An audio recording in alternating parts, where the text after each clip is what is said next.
सणाची मंगलमय प्रभात. देशभक्ती देशप्रेम संचारले आज चराचरात. भारत मातेला वंदन करून करते मी माझ्या भाषणास सुरुवात. आजच्या कार्यक्रमाचे अध्यक्ष आदरणीय मुख्याध्यापक वंदनीय गुरुजन वर्ग व माझ्या विद्यार्थी मित्रांनो, सर्वप्रथम आपणा सर्वांना प्रजासत्ताक दिनाच्या हार्दिक हार्दिक शुभेच्छा. आज 26 जानेवारी भारतीय इतिहासातील अत्यंत महत्त्वाचा दिवस. आपल्या देशानं संविधानाचा स्वीकार करून लोकशाहीतील एका नव्या पर्वाची सुरुवात केली होती. तो दिवस प्रजासत्ताक दिन म्हणून साजरा केला जातो. आपण भारतीय दरवर्षी 26 जानेवारी हा दिवस प्रजासत्ताक दिन म्हणून साजरा करतो. 15 ऑगस्ट 1947 रोजी आपला भारत देश इंग्रजांच्या गुलामगिरीतून मुक्त झाला.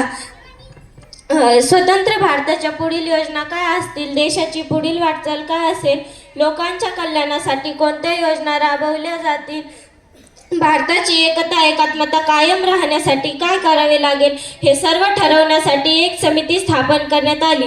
ती समिती म्हणजे मसुदा समिती. मसुदा समितीचे अध्यक्ष डॉक्टर बाबासाहेब आंबेडकर हे होते.